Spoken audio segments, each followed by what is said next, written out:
Okay, so we've already looked at some of the most basic components of Wise. Now I want to take that and add a few tools for you to use. So before we go any further, I'd like to start with a new concept, and this is the concept of the blend container. So at its most basic level, a blend container is very useful in that it is a blank top-level container. To demonstrate what I'm talking about, let's create one here in Ambiances, and we'll call it Hero Honk. So the idea here is, let's say you have a very specific honk sound, and that honk is the sound of a hero vehicle. You want the player to recognize it, so you don't want any variation, you don't want any randomization, you just want this single one-shot asset, hero honk. So let's just grab honk 1 here, and we'll paste it inside the blend container. And now this blend container functions just as if we were playing the audio asset itself. When it's activated, it plays the sound. Very straightforward. It doesn't augment the sound at all. Now, the reason you'd want to do this is because it's actually very bad practice to have naked audio files sitting in top-level containers. When we, in later modules, start looking at events, you'll understand why that is. But for now, just consider that you don't really want to have plain audio files living in your structure without some kind of top-level container to live inside. So a blend container is just a great way to do that. Just for demonstration, what a blend container does is it plays all of the sounds inside it simultaneously. It doesn't matter what's in there. So if we had more than one honk in there and then activated the blend container, both would play at the same time. Now, you wouldn't want to do that in this situation, but it can be very useful at times. Some people actually choose to use blend containers as top-level containers for all of their assets. They would, for example, have this honks random container, the city random container. All of it would live inside a top-level blend container. And the reason for this has to do with how events are triggered down the road. But it essentially makes it easy to completely redesign some of your sub-level logic structures without having to change certain key things in the event structure. But we'll get to that in a later module. For now, we're going to follow this practice by starting with a blend container, which we will call bicycle. And over the next few modules, we're going to build a fairly elaborate structure inside this bicycle asset that is going to be a very responsive and dynamic sound for the entire functionality of a bicycle. So obviously the most important thing about the sound of a bicycle is the pedaling or the chains on the gears. So we're going to start by just creating a random container, and let's call that pedal loop. So the entire time that the character is pedaling, this is what they're going to hear. It's just going to be a loop of the pedaling sound. But of course, that's not the only part of the pedaling sound. You need to hear that initial gear click in when you start to pedal. So let's create another random container for a variation of those initial clicks.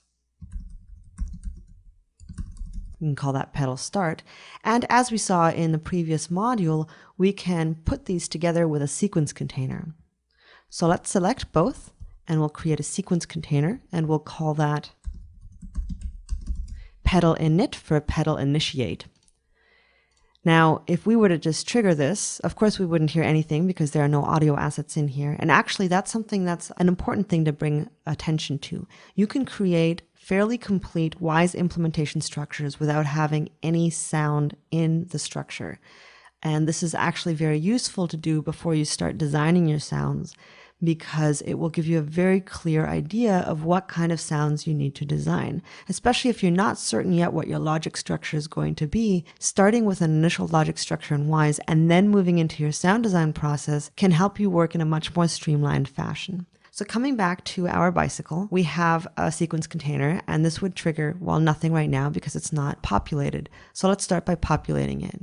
So we'll start with start, obviously, and then we'll go to the loop. And as the name suggests, we want this to be a loop. So we'll just say continuous basic crossfade transition. We can always tweak that later when we have audio.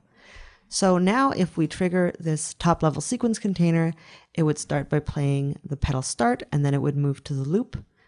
Start is of course a one shot, and then the loop would play continuously until some external thing turned it off. So we already have the basic sense of the core sound of a bicycle here. So for our next level of abstraction, let's say that our bicycle as it's designed is not only going to be pedaling about on level ground, but it's also going to be going up and down hills. So that changes the way that the bicycle sounds a little bit, right? If we're going uphill, there's going to be a little bit more struggle. The pedaling is going to be slower and a little bit more grindy.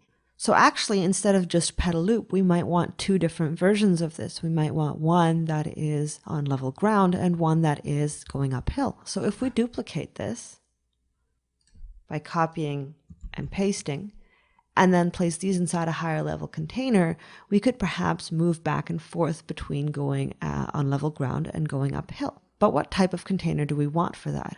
Neither random containers nor sequence containers have the contents of what they play controlled in any way by external events. So they're not necessarily useful for us when we have an in-game character who's going uphill and downhill and we don't necessarily know when or how they're going to do that. So for that, we want a blend container. We haven't actually spoken about this functionality in the blend container, but let's take a look at it now. So we could call this bicycle altitude, or bicycle alt for short. So right now, as you know, if we were to play this, both of these types of pedalings would play at the same time. And actually, let's rename these. We can call this pedal level. And as you know, if we now play this, we are going to hear them both play simultaneously. And this might be a good time for us to start populating all of these structures with some actual audio assets. And we can take a look at what we've built so far and what works and also what doesn't.